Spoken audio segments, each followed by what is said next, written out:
kapok ne wadhi Millicent wadu ma fombo marwa. Millicent, thank you.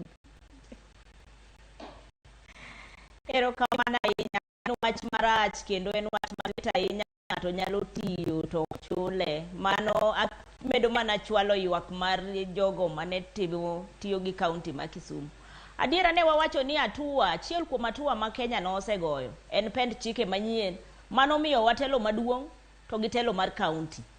Koro iyudo ni seche moko ne wawacho weche mag tax and overtaxation.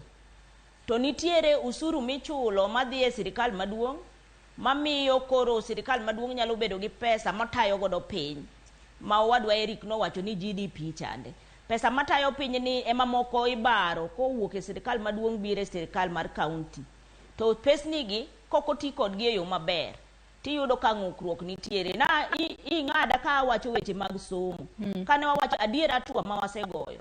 Kendo jambaka wadwa Eric no osewacho ni skunde sani oseger mang'eny moingo kaka ne wantiere kane wayudo loch. To kawuono kibiro kata mane Kisumu waka adiera skunde to koro nitiere mabet ng'eny lakini classes ma nyithindo bete onge. Kwarango telo mano kalo ne nitiere ratiro manoketi mane temo jiwo mondo oger classes moromo mondo o accommodate somo manyien mar CBC miwacho nikech iyudo ni noket junior secondary school kaito nitiere primary school tiyudo ni chenro mane sirikal ni godo nitiere ng'ukni kata ng'ikruok moro kanyo. Gik moko ok dhi kako nego bedi. Jopuonje chandore, principals chandore kabisa gi nyithinde school nikech pesa ok wuoge sirikal maduong' koro to kata migepe monego bedni kelo konyruok e weche mag somo ni iyudo ka koro pek bedo matek ma iyudo kata jopuonje koro tiyo gi pesa gi giwegi. Iyudo ka koro weche bedo matek. Koro magi e mbekni ma onego wago kaka jopiny mkwa penjore ni to be en ratiro adiera ka sirikal ochiko ni gibiro golo pesa mondo onyiew buge to buge ok otundu. To samoro bi winjo ni pesa no ogole to ok otundo kama nonego tunde. An gima paro ni chando pinywa ni ahinya en hera mane wahero godo piny jotendwa manogore ne lweny mane okelo nwa uhuru. Ne nitiere kaka ji nohero piny, ne nitiere kaka ji noherore. Ni yudo ka ng'ato ne nyalo tuonore ji ka sikuku gini ne ginyalo tuonore gitiyo ni mondo oganda oyud ber to sani wayudo ni jotelo mang'eny chal ka gima ng'ato ka ng'ato tiyo ne iye. Omomiyo kata usuru biro ng'ato ka ng'ato dwaro ni kodonje telo to ong'i anena gimo nyalo yako. Koro tabia mar yako chia marwa odok piny mane ma aparo ni go pinywa piny lakini king'iyo ka infrastructure rieko mar jo Kenya osemedore.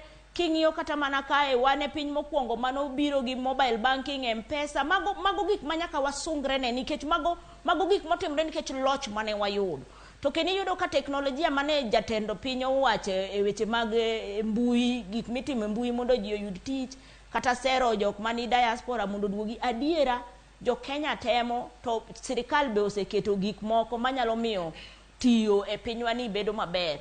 To kaponono ni nitiere kaka wanyalo bero to nego warangi yore mwanyalo thiro go gik maricho maduoko wa chien gi mamono wa gore gi tuoche e yore maber mamono wa bedo gi chia mar tiyo ma ok ni ng'ato ka ng'ato dwa mana ni mondo okwel ng'ato kosetiyo to chule samoro ok chul ji nikech ng'ato no kwelo kamoro nitiere bugni mang'eny mamono gik moko timre e yore monego bed ni gitimore. Emomiyo kwa paro higni 60 nyaka loch yudre weche mag usuru ni e pachwa tok ni nikech usuru bedo overtaxed is partly overtaxation en achiel but gima wapenjore ni pesa gi ma usuru migolo gi be gidhi e yore ma kaponi ni gole mondo dhi ochul gowi bo chulo gowi to ko chulo gowi tang'o momiyo kendo pod wadwa medo gowi maduong' moingo gope ma wan go. Ero kama na inya Millicent